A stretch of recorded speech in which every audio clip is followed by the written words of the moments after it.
Good day, warm greetings from IMC. It feels to me like it's been a while since I've been here, and happy to be sitting here and somehow in my heart feeling a warmth and a connection to this wide YouTube audience, all of you. So thank you for being here.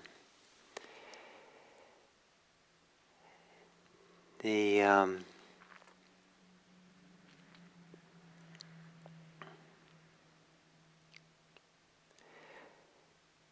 one of the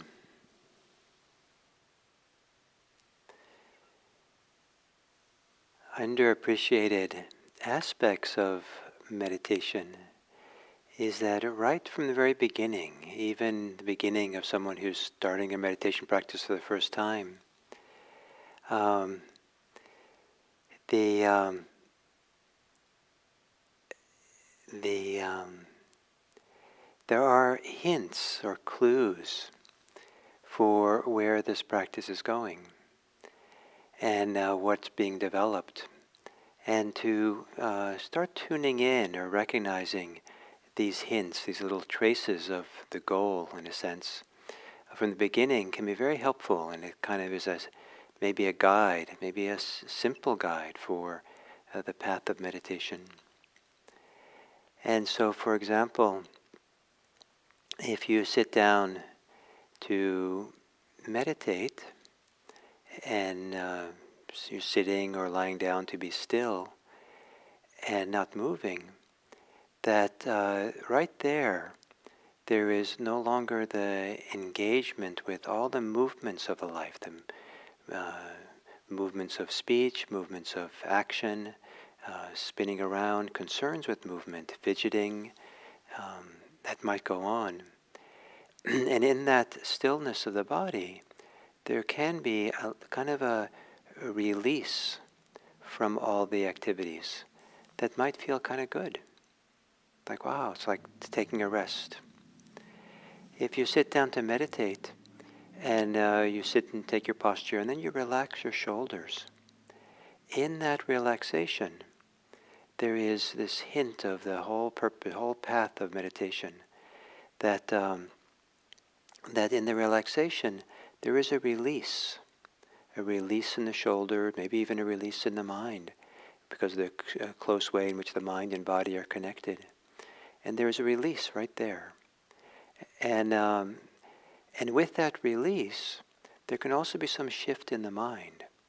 The mind might become more settled, maybe a little bit more, something settles in the mind, just as the shoulders settle. Also, something can become clear. There's a little moment of a little more clarity with the relaxation. And so this release and clarity, however small it is, when you first sit down, that is the way forward. That's what meditation is kind of opening to and expanding and growing. And so to feel it right there at the beginning, and to kind of feel there's the way forward. Not to try too hard to always release and always be clear. The basic idea is just to see clearly what's going on. But when there are releases, when we're no longer caught up in our thoughts and concerns, our story-making mind, when we let go of a thought, in that letting go is a feeling of release, is a feeling of openness, feeling of space, feeling of non-preoccupation. And that feeling, that sense, that experience of non-preoccupation, of release, that's the way forward. That to be appreciated, to feel that, rather than quickly going on to the next thing. Let go of your thoughts, and then you have a duty to go into your breath, and let's go get to work. So to appreciate the goodness that happens, the value, the benefit, the goal that's right here of freedom. Each little moment. Take a few moments to appreciate the good impact, the good consequences of relaxing the shoulders, relaxing the belly, letting go of the thought, relaxing the mind. And that is, getting a sense of that and appreciating it points the way forward. So assuming stationary posture, a posture that you can be still in for this 30 minutes.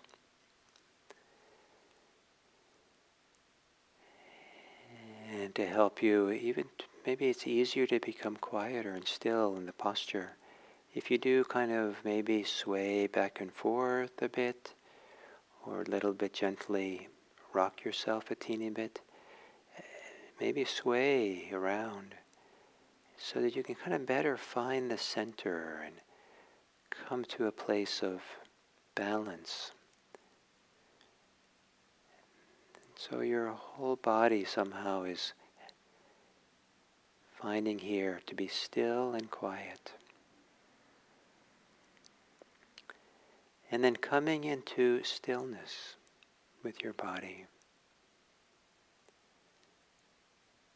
Appreciating whatever lack of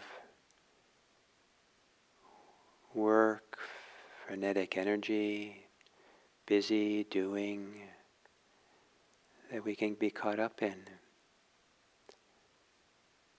To come into a posture that represents peace and quiet.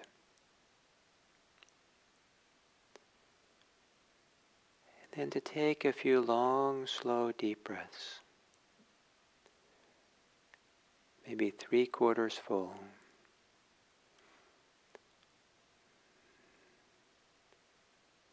And as you exhale, relax your shoulders.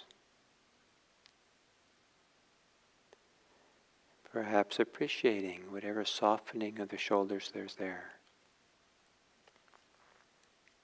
The release.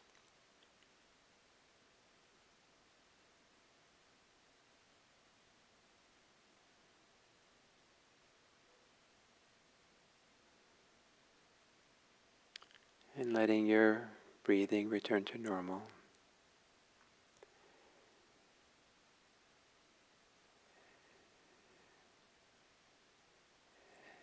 Taking a few moments to now relax different parts of your body.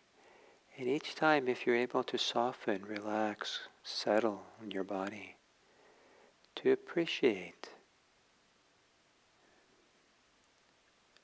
what that feels like, the goodness or the rightness or the release that happens.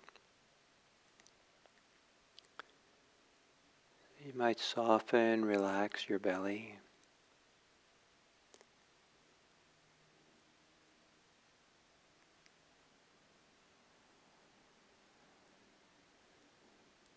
Appreciating if the belly softens, how the lack of tightness, contraction,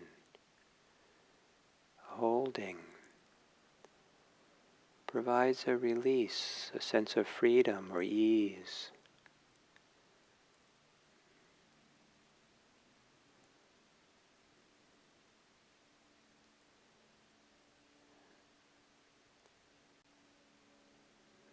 As you exhale, relaxing in the chest,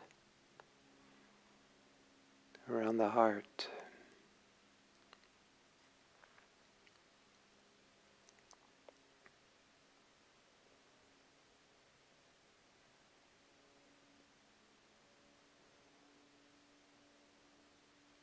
On the exhale, releasing the shoulders.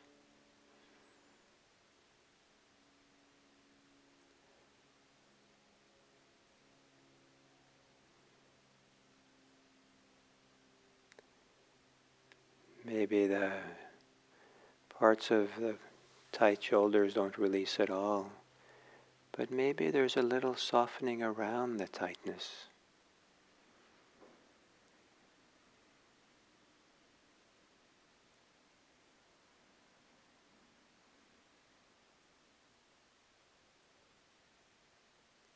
And as you exhale, to relax muscles of your face.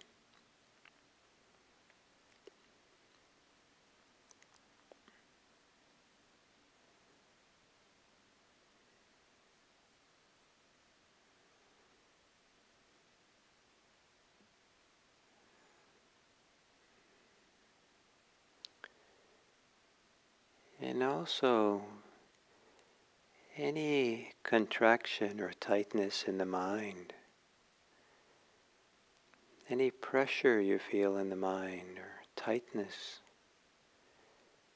as you exhale, can that be softened, relaxed,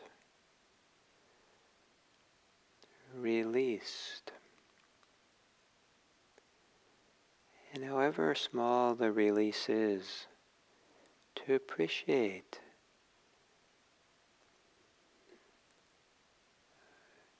what's nice about that release.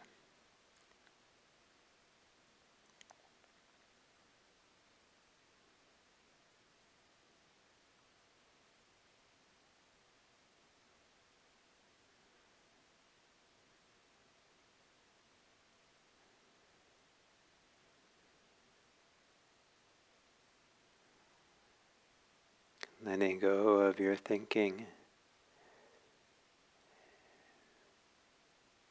appreciating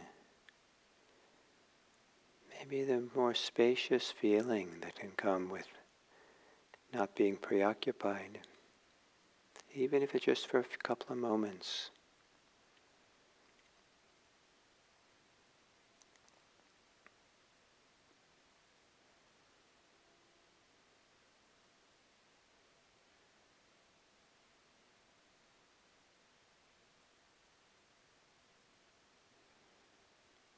And then as we continue this meditation, whenever you notice there's contraction or pressure, tightness,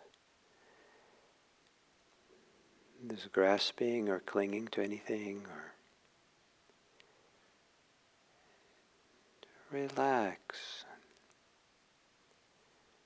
let go, and appreciate whatever feels good about no longer being caught up in a contracted state or pressured state.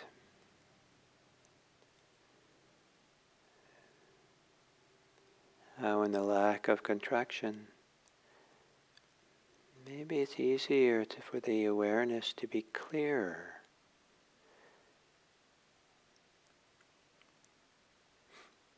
Clear awareness of what is. Releasing all concerns and preoccupations.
let go of your thoughts and appreciate that release and opening and quieting of a thinking mind. Perhaps noticing if then, without the thinking, there's more clarity in your awareness, clarity about here and now.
And you relax your body further.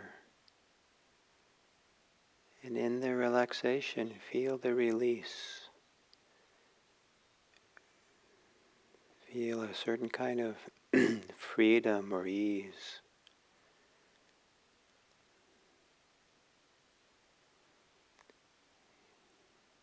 Can you relax your mind? Settle it, quiet it, and in doing so appreciate the absence of busyness, the absence of chasing thoughts, the pressure to think.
And then as we come to the end of this sitting, to once again let go of your thoughts, release and relax whatever holdings you have in your body and your mind.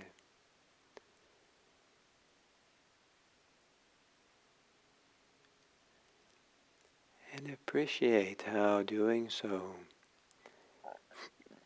might allow you to be more present for other people, more present for the tasks at hand.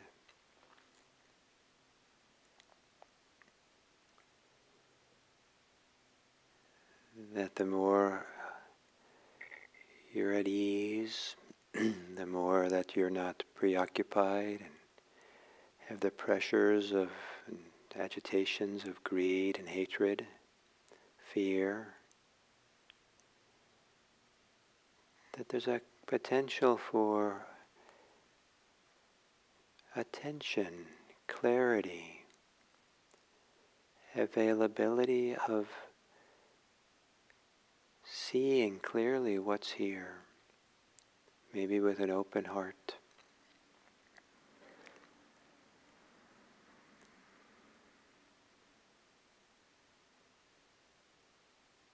And then meditation is not only for our own benefit, but also sets the stage for ways that we can be more caring, more present for others.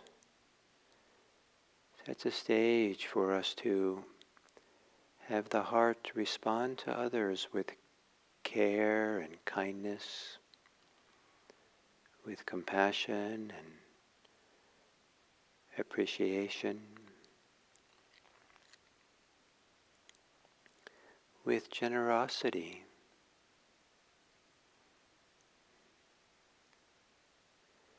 So may it be that this meditation that we've done today, may it serve us, may it serve others in our ability to be present, attentive, present to see and understand and appreciate other people, whether in person or other ways. May it be that as we free ourselves,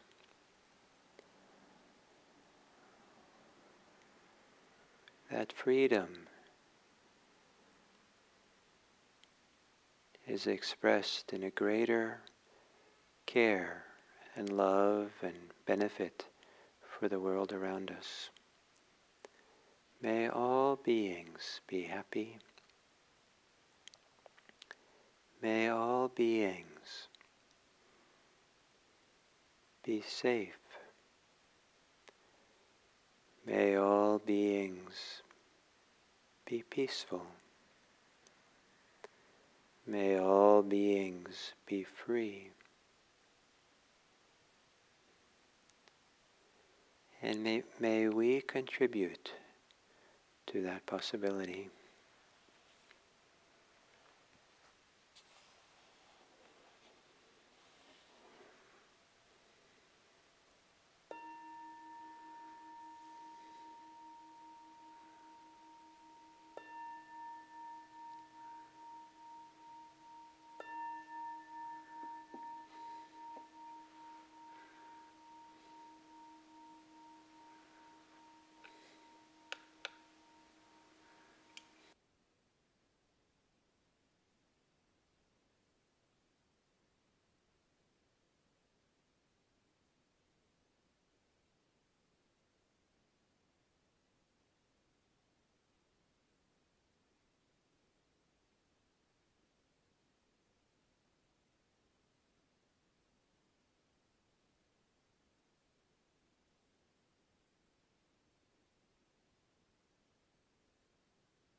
So the Buddha gave an analogy which I would like to adapt for this talk today.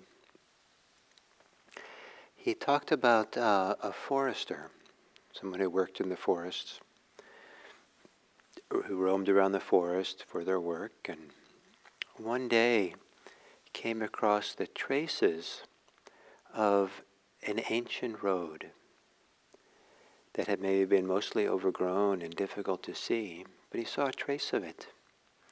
And he cleared a little bit and started following the road and clearing it and following it and finding his way through it until he came to an ancient capital that had long since been overgrown and been abandoned. And so then the forester went back to the monarchs of the lands and explained what had been found. And the monarchs came then to clear the road fully and to re-inhabit the great capital. So partly what this analogy is used for in the teachings of the Buddha is to suggest that what the Buddha had to teach is ancient. He didn't invent it. He didn't invent something or make something that hadn't already been there. But it was there and available for everyone, except it was overgrown with our preoccupations, our attachments, our contractions, our clinging, our graspings, our fears, our hatreds, our delusions, and so forth. And that and so he's rediscovered this ancient potential, this ancient possibility for all of us. And the task is to kind of clear the road and to re-inhabit this beautiful place that has always been there for us, waiting for us in a sense. So the question is, what is the trace that we can find if we're the forester? What is the trace? What's the hint that shows us the path forward? And this idea of a road or a path is such a big metaphor in Buddhism about the journey of practice, the way that we grow and develop in the Dharma. And I just love the idea of being on a journey that has an arc, has a beginning, middle, end, has an unfolding over time. And I think partly why I love it is that it's so organic, so part of the human condition, that there's always change. There's always movement going on. And we see it with young children, that if you haven't been around a child for some time, you see that they've grown physically and they've grown mentally and capacities and all kinds of things. And that with the right conditions, they grow beautifully. And you can't really stop them from, without a lot of effort, the natural process of their growth, the change that they unfold, the maturation. And so the same way our maturation, psychological and maturation that we have, doesn't end when we're 18 or 21, but that continues into adulthood and right up until the time we die. And many of you can probably recognize that in some ways you're wiser than you were 10, 20, 30, 40, 50 years ago. Things that disturbed you tremendously, or things that you were afraid of, or you resisted, or that you really were grasping onto and clinging to. There might be some things you no longer do that. You've changed and you let go, you're wiser, you see more clearly, and you know there are better options for you, or what you used to have, you don't see the allure of it anymore. So there's this kind of a natural movement, and people who don't do any Buddhist practice at all go through a changing, unfolding of it.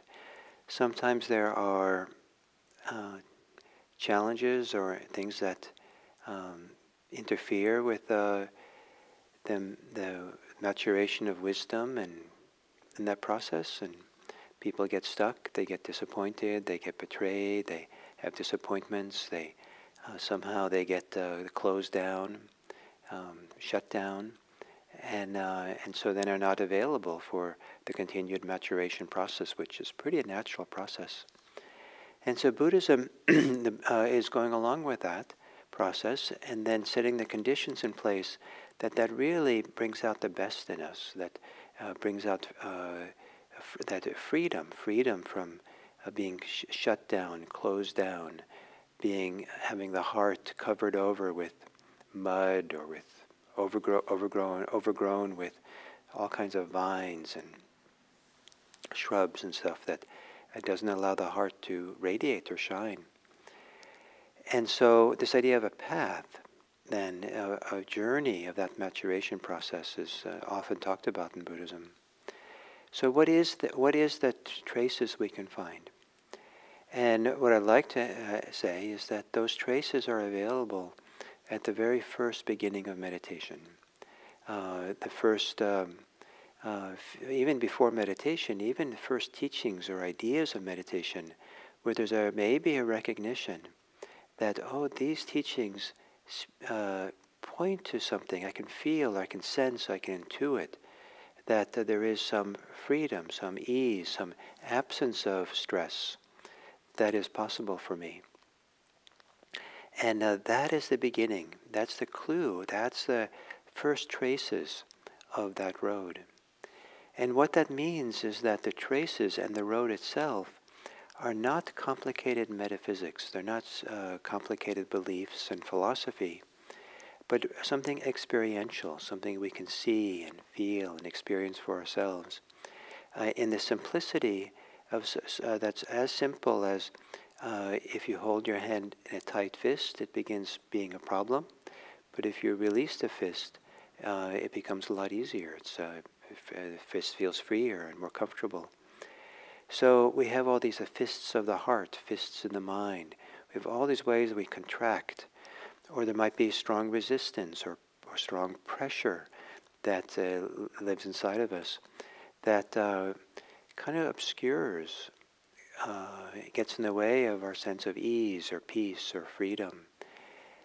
There might be a strong desire. You need to have something now. You need to have this now, and without this I can't be happy. And the very intensity of the desire is the very thing that keeps us from being happy. Rather than the thing is going to make us happy, it's that intensity of wanting that obscures our natural capacity to kind of, for the good heart to just kind of manifest, to show itself, to relax, to open. That doesn't need much but space, doesn't need much but quiet and freedom to do so, to express itself. And so it's this experiential sense of this, the difference between being stressed and being not stressed, being contracted and not contracted, being in bondage to something versus being freed from it, feeling under pressure and then the release of the pressure, to feel the weight of the world and the release of that weight, to feel a strong kind of shutting down of resistance and then the release of that resistance. So there's all kinds of things like that, those are the traces of the path. That's what we're clearing. So when we first sit down to meditate and the shoulders relax, in that relaxing of the shoulders is the first maybe trace or hint of what this Buddhist practice is all about. And so rather than thinking that relaxing the shoulders is a preliminary practice or a kindergarten practice of Buddhism, it itself is a little movement towards that ease, towards that freedom. And so rather than just relaxing the shoulders and then quickly moving on to whatever practice you're going to do, to take some time to appreciate, to feel, oh yes, it's a little bit more easy there now, more relaxed, more open, a little softer. Or sometimes when I relax my shoulders, it feels like I feel, that's good. But when I do so, what's left is a little bit the underlying tension and holding that might be there. And I feel that's good. Oh, this is good too, to know this. to be aware of it and to be close to it, to feel it, because that's the way forward. To go back to being tight, so the underlying tension is kind of masked, that's not desirable. It's really, it's good to relax and to feel what's going on here. Oh yes, it's like this. And then that allows for, over time, sort of deeper relaxation, deeper release. And so something as simple as relaxing the shoulders. I've been in social situations where I noticed my shoulders were tense or my stomach was tight, and then I relaxed it. And it's not like something to write home to your, write home about and say, look what a great thing I did. If I attained the fulfillment of Buddhist practice. It's kind of silly to do it that way, but in talking that way, I am pointing to that there's a trace there. This is the path. This is where the way forward. This is what it takes. It isn't like you relax your shoulders so that now you can go read some big tome of Buddhist philosophy. You relax your shoulders, so that's the door. That's the book we're reading. We're reading the book of softening, releasing, opening, together with clarity. And there can be, with relaxation, a little sense, maybe a minor sense of clarity. The awareness becomes a little clearer.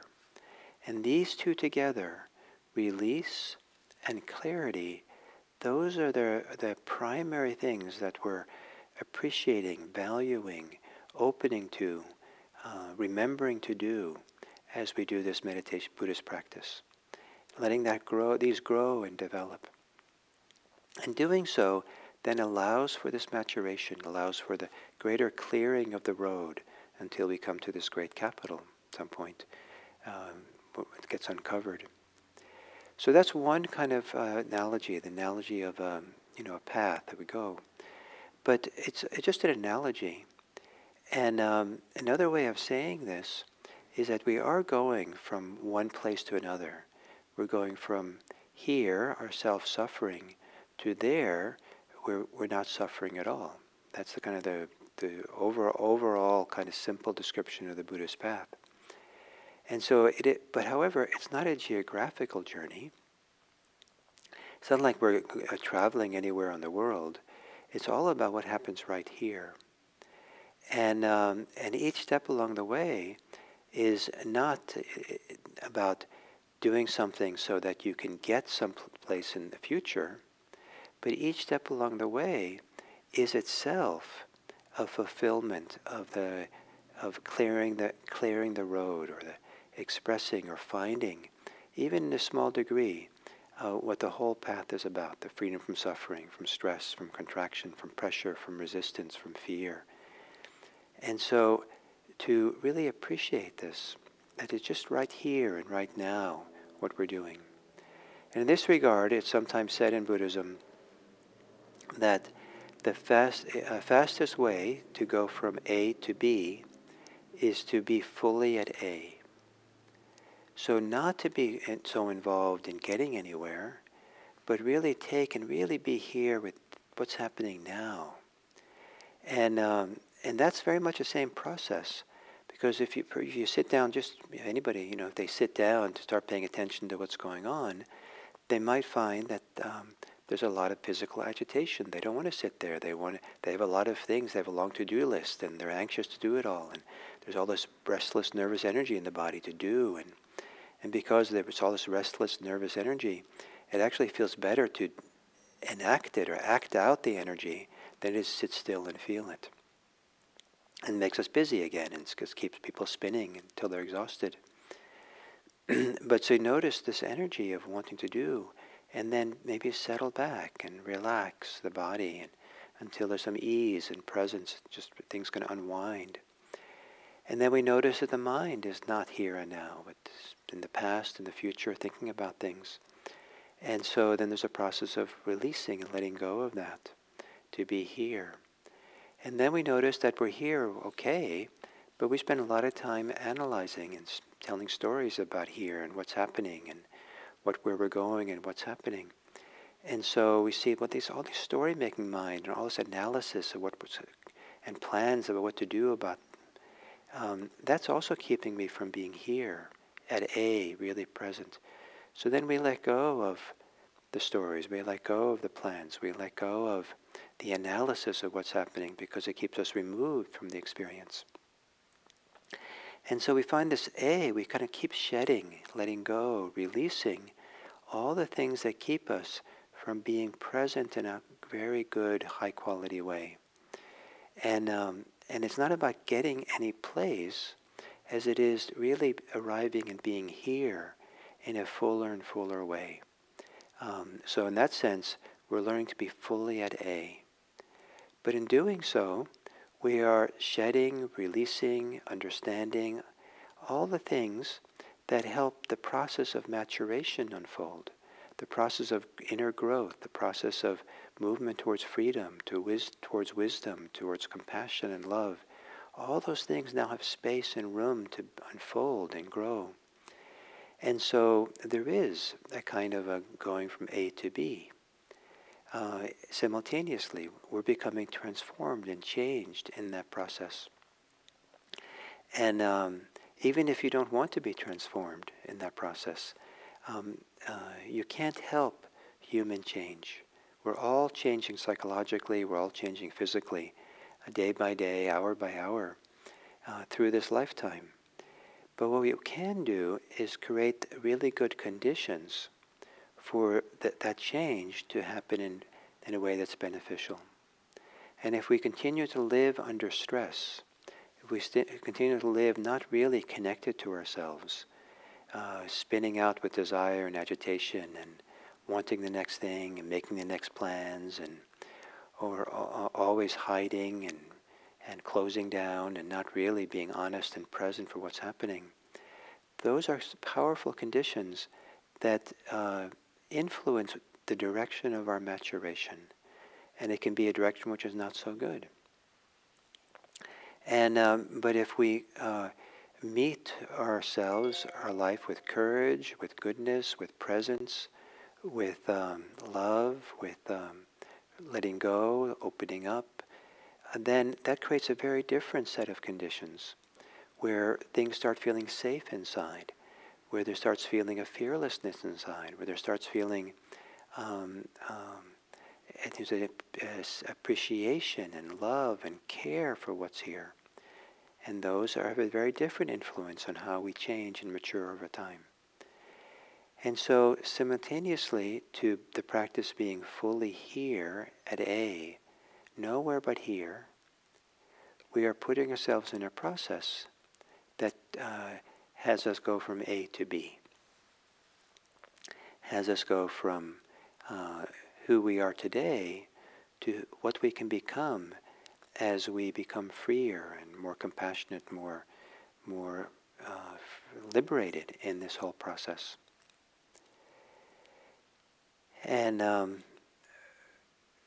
but whether you're looking at it from going A to B, the road in the forest that's overgrown and you're clearing it, or it's simply that you are already at the palace and there's nowhere to go, nowhere to be. However, the palace is overgrown. The capital is overgrown with lots of shrubs and trees and vines and dirt. And so it's not a matter of getting anywhere, but it's a matter of clearing all the overgrowth so the capital can be inhabited. And so either way, whatever metaphor, analogy that you prefer, or both of them, but they're both the same process. And a process that develops, the more we can appreciate the benefit of each moment of release. We can appreciate the value or the goodness of letting go, of opening up, of not resisting, not chasing desires and wishes, and not being agitated and swirling around in stories, not caught in the grip of resentments and anger, hostility. All these things that are kind of the overgrowth that prevent us from seeing this wonderfulness that waits for us inside. This and what's quite beautiful. and that we can inhabit, a beauty that we can inhabit. And maybe this inner beauty, this inner freedom and peace, that can be where we take up residency. And whether it's a path from A to B to get there, eventually we're there and we're taking up residency in this wonderful beauty. Or if it's just being at A fully, nowhere to go, no road to it, no path, we also end up taking up residency to a beautified heart that has become free and compassionate. So recognize, even at the smallest initial steps of the path of release, relaxation, opening up, seeing clearly what's here. Oh, stopping to look. Oh, this is what's happening. In the relaxation, in the stopping to look and see clearly, recognize the best you can, the whole goal of the practice is found. Traces of it. You're already there. You have it. You have what it takes. And now, keep doing it. Keep opening to it. Keep practicing it repeatedly over and over again. So this can really make space and grow and develop. And there's a wonderful word in the teachings of the Buddha. It's bahuli karoti, which means to make it abundant. So, and he says, by repeated practice, we make it abundant. So make your freedom, make your peace, make your beautiful qualities of heart become abundant for you by just continuing to practice over and over again what is available for a beginner at the very start of their practice. So, thank you very much, and for today, and it's very good.